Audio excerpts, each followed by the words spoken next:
All right, listen up. The men we're after are professional runners. They like speed and guaranteed to go down the hardest possible way, so make sure you got your underwear on. We find them, we take them as a team, and we bring them back.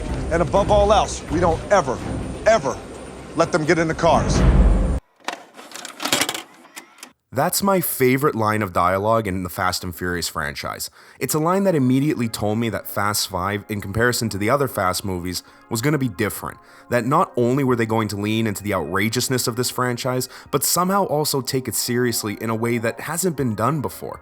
I mean, really, we can't let them get into cars? That just makes these guys sound like Power Rangers. Like, yeah, they're good without their cars or their power suits, they're formidable even. But once they morph or once they get behind the wheel, good luck defeating them. In a matter of seconds, with a single line of dialogue, Fast 5 manages to turn our band of honorable thieves into mythical, godlike superheroes. And I was convinced that this film was going to be a turning point for the Fast and Furious franchise. You see, I was never a big fan of these movies when I was younger. I liked the first one quite a bit, but the next three movies, they just didn't hit for me. I don't mind Too Fast, Too Furious, Tokyo Drift has its moments, but Fast and Furious 4 was a slog. Looking back, I had none of those negative feelings while watching Fast 5. I remember enjoying the freaking hell out of it. And now, with a much more developed brain, well, hopefully much more developed brain, not only do I still love Fast 5, but I can appreciate the impact it had on the Fast franchise and how it revitalized it.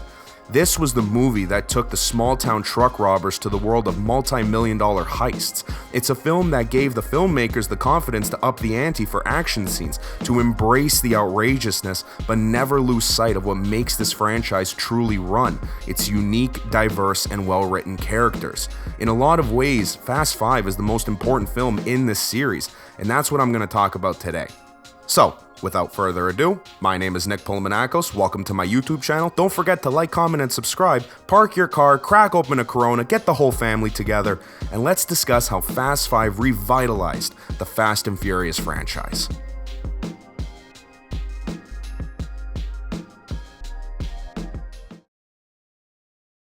So what we're talking about is $100 million. You say what? 100. See, sometimes I be overthinking, man. And, I know we just met, but you just kind of gotta. Let's go back to that line of dialogue spoken by The Rock that kicked off our video. And above all else, we don't ever let them get in the cars. I spoke about how that line marked a turning point for me in terms of how serious this film was in its setup, but also letting us know that this film was going to be as bonkers as that one line of dialogue. Focusing on the serious side of things, what I didn't mention was how that specific line also establishes the stakes of this film, which I think Fast 5 handles superbly. While 2009's Fast and Furious acted as a soft, much safer reintroduction to these characters in this world, 2011's Fast 5 wastes no time in telling us that this is the film where you should be worried about your main characters. In the previous film, it didn't feel as though our characters were in any real danger. Aside from Letty's apparent death, which you'd think would have had a much bigger impact on the sense of stakes, at no point did I feel like Dom, Brian, and Mia were facing imminent doom. For the most part, they were in control of the missions, danger, driving, and action sequences. Like I said, Fast and Furious felt safe. For Fast 5, that certainly wasn't the case. Fast 5 starts like any other Fast and Furious movie, with crazy action sequences that get you out of your seat and hyped like crazy. I'm going to get into the action sequences in a bit, but I love how the opening does a really great job of reacquainting the viewer to what they know before cranking it up to 1,000 when our villains of the story arrive on screen. Both Hernan Reyes and Luke Hobbs prove in their respective introductions that they're nothing like what our crew has gone up against before, a fact that is brought up in future scenes. For Reyes, he controls the entirety of Rio's underworld and has corrupted what looks to be 99% of the police department. His men are loyal to him and will die fighting under his command. On the other end, you have Luke Hobbs, who recognizes and respects the skills that Dom and Brian, along with the rest of their family, bring to the table, but will stop at nothing until he gets everyone in handcuffs. You see what I mean by serious? This isn't just about robbing DVDs, or working undercover, or even drifting in Japan. If something goes wrong, if someone says the wrong thing, if you look the wrong way, you're going down.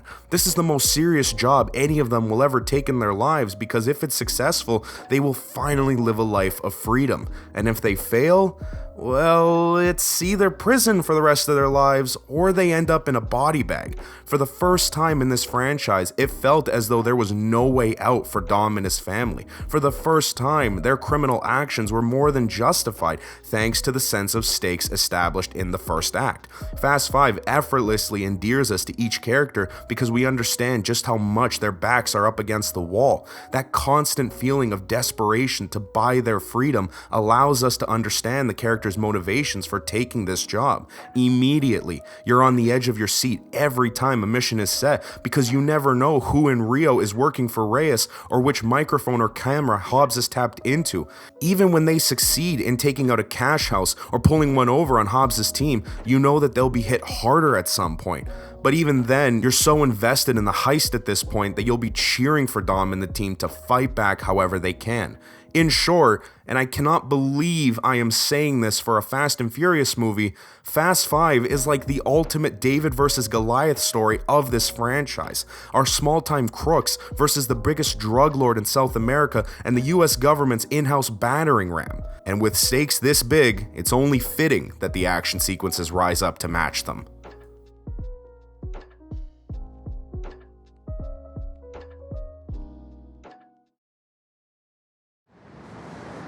Say we stick to the plan. You say what? This just went from Mission Impossible to Mission and freaking Sanity. Whatever, man. I ain't scared. I'm just letting y'all know going in that building is crazy.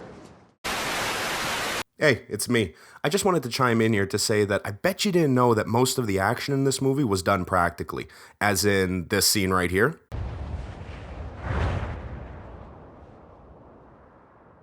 And this scene right here.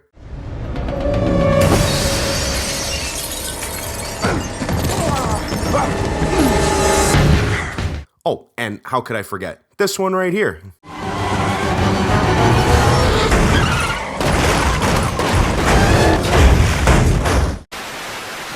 Yeah, even the freaking vault heist was done practically, with seamless, expertly crafted CGI to enhance all of it. Like, are you kidding me? No wonder this film is so fondly remembered. While formulating a plan to shoot these ridiculous action sequences, director Justin Lin felt it was important to film on location, as it would help them understand the area and its culture, thereby giving the film as authentic of a feel as possible. Even though Universal Pictures argued that it would be just as easy to craft these scenes using entirely visual effects and CGI, Lin wouldn't budge, and soon enough, he was given the go-ahead to travel to Rio, Puerto Rico, and Atlanta to film the action of Fast 5.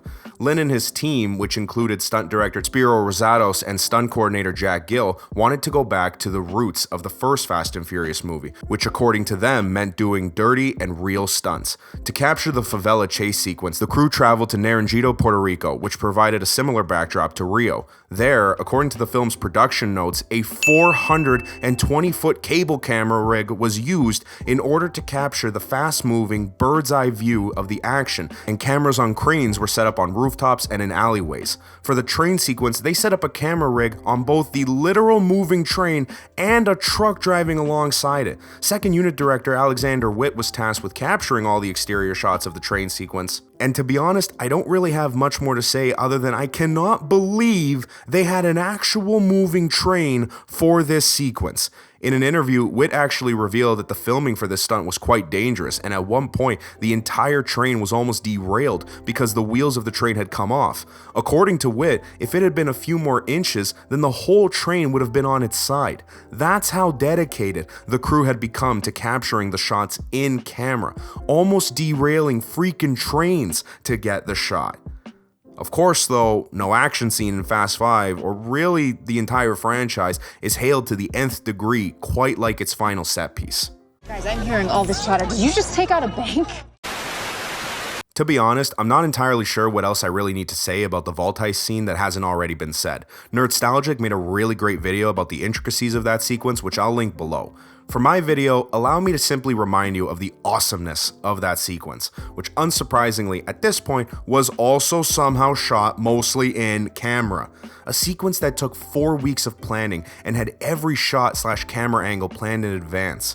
The vault heist sequence is the best action scene in the Fast franchise. 6 versions of the 8-foot-high vault were built, with each serving a specific purpose for filming, such as one being used for close-up shots and another one that was actually dragged through the streets of San Juan where the scene was filmed. 200 vehicles were destroyed in a variety of ways, with my favorite being this one. It's a sequence for the ages, and the reason I bring up how it was made, along with the other 2 that I previously spoke of, is to show that the filmmakers treated the action in this film with the utmost care and respect. Universal Pictures was right. All of these major moments could have been crafted through the computer, and it would have been cheaper and easier to do. But that's not what Justin Lin wanted. He saw how fans reacted to the action in Fast and Furious and knew that if he were to improve upon what came before, he needed to go back to what made these movies great in the first place. Outlandish action sequences involving cars that might bend the laws of physics every now and again, but are done in camera and on location. I know we talk about the insanity of the Mission Impossible franchise and how crazy those action sequences have gotten, but there's something to be said about Fast 5 doing a lot of this action practically way back in 2011. But the craziest part of all of it though, and I'm being serious here, even with how exciting the action is, I maintain that none of it would be half as engaging if it weren't for the amount of time we get to spend with the main characters prior to said action sequences. So let's talk about those.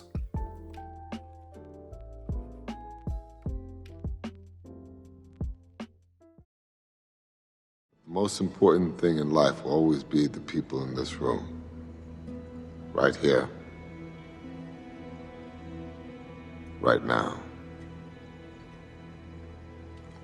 Salute me, familia. Salute.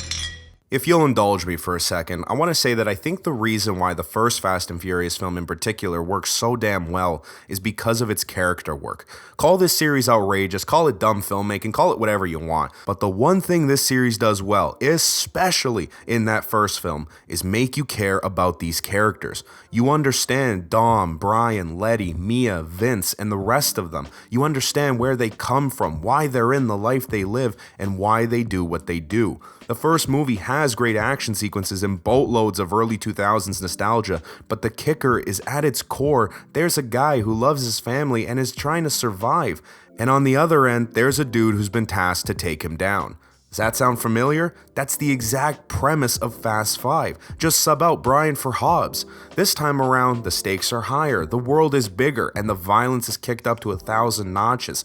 But the script never sacrifices character work for bigger action sequences. We get it all here. The best scenes in Fast 5 are the ones that we spend with the characters, understanding what makes them tick, what talents they bring, and seeing them all bond with each other. Screenwriter Chris Morgan, along with Justin Lin, understand that these movies are at their best when it's not just mindless action. Sure, it's awesome to see 2 cars drag a freaking safe holding $100 million in it across the streets of Rio. But at least for me, that only goes so far. The reason why the final action scene works so well is because we just spent close to 2 hours learning about how each character is necessary to this plan and how Dom and Brian are equipped to actually drive the cars and bring this heist home. We are so invested in each character at this point and the connections they've made to each other that we're on the edge of our seats waiting to see how each person will play a role in this big sequence. And of course, it rules. But again, none of that excitement would be possible without the time we spent with these characters when they're at their most vulnerable, humble, and human. But speaking of humble, or at least the notion of humbling a character, no person in the Fast franchise has humbled our heroes more so than Dwayne Johnson's Luke Hobbs, who acts as my final reason why Fast 5 revitalized this franchise.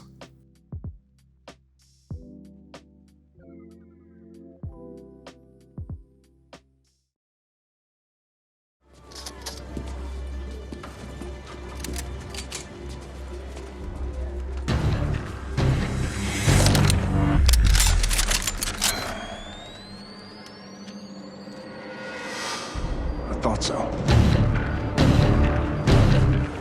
I'm not sugarcoating it here when I say that this is Dwayne Johnson at his best. Like, his performance here is his greatest performance in the history of his acting career. What's the second thing? Stay the fuck out of my way. It's beautiful, beautiful cinema. I think what makes Hobbs such an interesting character to me is the fact that he's designed to be the perfect foil for Dom Toretto. For the entirety of this franchise, Dom has been the literal definition of I don't see the world in black and white. He's a criminal with a heart of gold, someone who steals to make ends meet, but cares deeply for his family. In Fast 5, we see this notion kicked up a notch from the reveal that Dom's family is getting a new member soon. Brian and Mia are set to have a baby, and so Dom decides to put together one last job to set themselves up for life. It's admirable, and the fact that they're robbing a dude who's actually pure evil this time instead of some random truck drivers just looking to do their jobs makes it much easier to root for Dom and his crew this time around. That being said though, while Brazilian drug lord Hernan Reyes proves to be a solid overarching villain for everyone to equally hate, the main villain for most of this movie is Luke Hobbs. Connecting to what I said about Dom operating in the gray, Hobbs sees everything in black and white. He has no interest in Dom's life, nor the lives of any member of his family.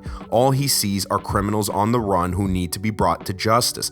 Hobbs' idea of justice is matter of fact, and he'll stop at nothing until he arrests the crew that continues to escape the law time and time again. He's ruthless, calculating, charismatic, and above all, understandable. While we'll definitely not root for the stern government agent looking to take down our lovable crew of rogues, we understand why Hobbs takes this matter so seriously. The Fast and Furious franchise has shown that these guys will always escape justice. They'll put some elaborate scheme in place, run away, hide out, or something else crazy, and go about their lives. That's when you call a guy like Hobbs in. Brian says it himself near the end of the first act. He's the guy you definitely don't want to face, especially if you're thinking of robbing the most terrifying drug kingpin in Rio. For me, putting Dom against a guy like Hobbs was a stroke of genius. No villain in the franchise has felt as big, as imposing, or as serious as Hobbs did. Remember what I said about the stakes in this movie? Well, here we go again. At no point in this film did I feel safe when Hobbs was on screen. I felt genuine fear that any one of our characters could get captured or arrested by Hobbs. He's that good, and the script makes you know it. In Fast 5, it felt like Dom had finally met his match, and no amount of racing was going to get him out of this mess. Throughout the movie, the filmmakers never let up in portraying Hobbs as this unstoppable force against Dom being this immovable object, and you're on the edge of your seat waiting for these two to finally come to blows. And when they do, my God, man, does it not disappoint. Expert fight choreography, great stunt work, and of course, Vin Diesel and Dwayne Johnson giving it their all makes this the best hand-to-hand fight sequence in the entire series. I love how every scene, every conversation, every look into the minds of both Dom and Hobbs has led to this fight. All that pent-up anger and stress is on full display as we see Hobbs lose. What a twist. Yeah, this was surprising to me too. At first glance, I expected a long fight scene, which I got, but for Hobbs to maintain the upper hand and arrest the crew. But he doesn't.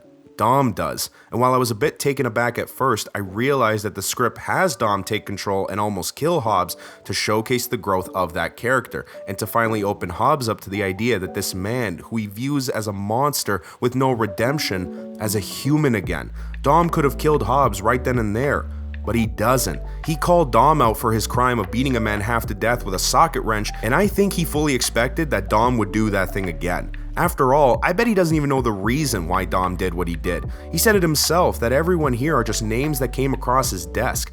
That's what makes Hobbs such an imposing villain. His complete disinterest in backstories makes him even more terrifying. It furthers the cold-blooded nature of the character and proves how good he is at not getting emotional while hunting criminals.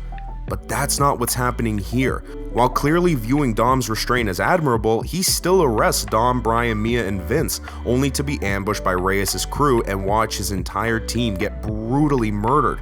Once again, Dom and his team are the ones to his rescue, gunning down their enemies. This moment convinces Hobbs that maybe there is more to Dom and his crew, and offers to fight with them. The good old "the enemy of my enemy is my friend" shtick is on full display here, and I love it. What what follows is some amazing teamwork between Hobbs and Dom, which kickstarts Hobbs' journey from bloodthirsty villain of the Fast and Furious franchise to fellow family member / hero of this world. And of course, someone who you'd clearly, now definitely, root for.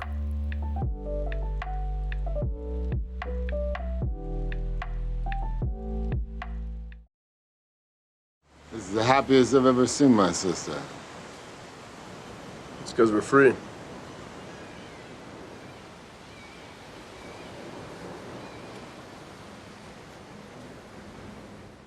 I don't know if it's weird to say, damn, they really don't make them like they used to when talking about a movie like Fast 5, but knowing how much of this film was done practically and how much dedication was given to fleshing out each individual character, at least for the Fast series as a whole, they really don't make them like they used to, man. The idea that Fast 5 managed to do a major cinematic crossover event a whole year before Marvel Studios took over the whole filmmaking world with the Avengers is absolutely wild to me. Not only did Fast 5 manage to make us actually give a shit about these characters again, but it made us actually connect and feel with each of them in a way that hadn't been seen since the first film. Fast 5 balanced engaging and lighthearted character moments with enthralling action sequences that'll leave your jaw on the floor every time you either watch them or look into how the film crew put them together. It brought a universe of diverse and unique characters together, showcased a level of action that future films have been trying to replicate, and best of all, it reminded viewers of why the Fast franchise is a pinnacle in blockbuster filmmaking. In the end, we'll look back on Fast 5 as the best entry in this franchise and the one that revitalized the story of Dom Toretto and his family.